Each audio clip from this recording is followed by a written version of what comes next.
Hi guys, welcome back to my YouTube channel. My name is Esther. If you are seeing me for the first time, please don't leave without subscribing to the channel. And if you are a returning subscriber, thank you so much for always coming back to the channel.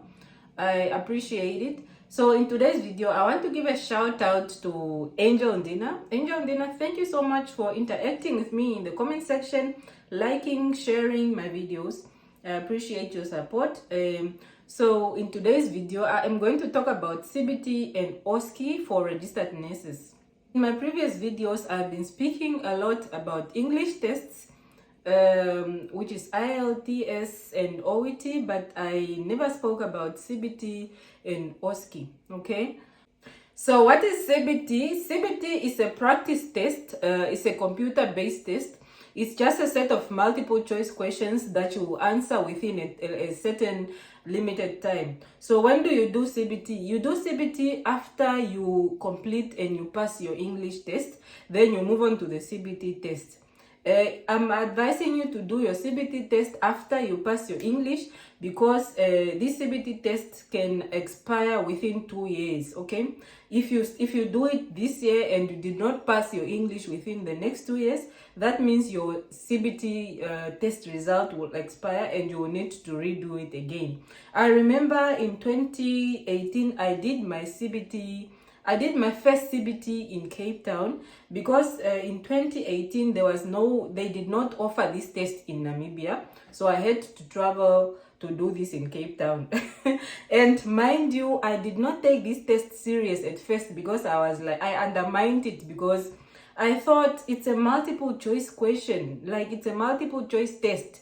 So obviously multiple choice, I mean, come on, man.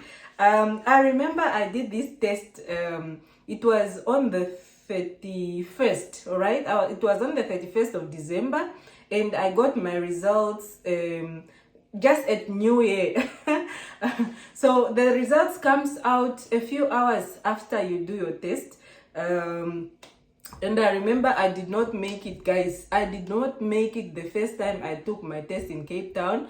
I was so stressed when I saw the results. Like, they just say fail. The results just say pass or fail. Oh my God, when I just saw my result, I remember I was in my hotel room, in my hostel room. I was just anxiously waiting for those results, and it was so loud in that hotel that night because obviously people are waiting to celebrate the New Year, and I was not even in the mood of celebrating New Year whatsoever because I was waiting for that result. And I think midnight, I think a few minutes before New Year, I checked on my account, and I got that result, and I didn't make it. It just wrote fail. And I was like, oh my God, yo, what happened? So you guys, do not undermine that test because it's not, it's a multiple choice question, but you need to know those answers. You need to know the answers to those questions. Don't assume, honestly, you need to know those questions, okay? Those answers and those questions. And the good thing is that there's just a set of questions out there that you need to get hold of. If you check on Facebook, there are groups, Cbt groups, where people post questions in the files section. People post questions and answers, and you just really need to know those answers like by heart, if I have to say that, because they are kind of really tricky. And there's also a set of, I think, 15 questions, mathematic questions. It's just like drag calculations and stuff like that. But the good thing is that Cbt is now done in Windhoek. It is now in Windhoek. Traveling to South Africa for Cbt, it's a lot, guys. It's a lot. The other thing is that, guys, this process, it's not an easy process. You really need to be determined. I went back to Cape Town for the Cbt, and then the second time around I passed it. But even though I passed my second Cbt, it still got expired because I did it first before I did my English test. So imagine I passed my CBT in 2019 January, because I went back a month later. So I went back in January 2019 and I passed it, and then it just got expired because I only came to pass my English test somewhere in 2021. So it was already 2019 and 2020, so that was already two years passed and the CBT got expired. So that is why I'm advising you today that you need to do your English test first, and then that's when you can register for your CBT.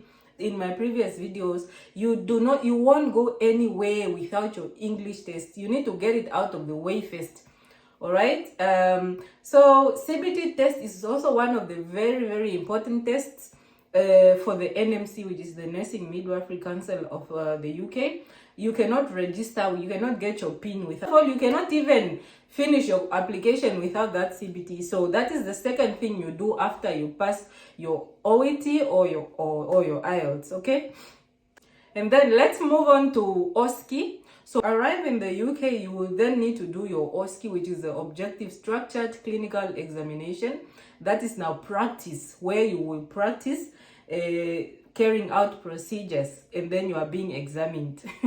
So that is now the last step before you get your PIN, okay? Before you register with the NMC, which is the Nursing Midwifery Council of the UK, and then you now get your PIN.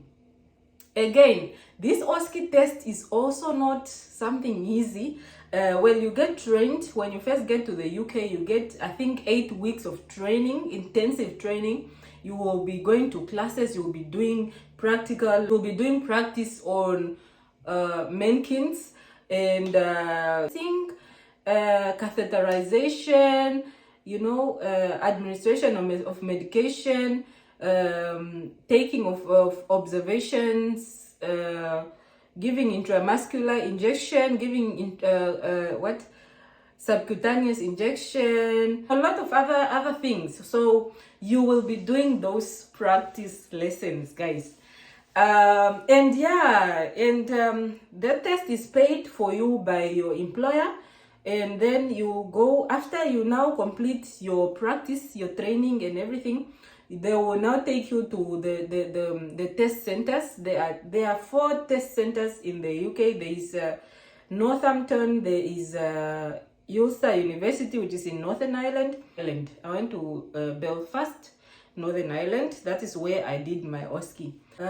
We took a flights and we went to Northern Ireland to do our tests. So when you do your practice test, your OSCE test, you enter a room where there is an examiner and there is a patient. A patient is normally just a human being, it's not a mannequin, it's not a doll, but it's a human being.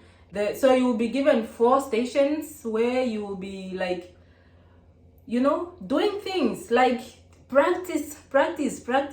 You will be asked, maybe you will be given a station of giving an intramuscular injection. So you will do it step by step, or even wound care, you will do it step by step, from preparing your sterile work area, your trolley, putting on all the equipments that you need,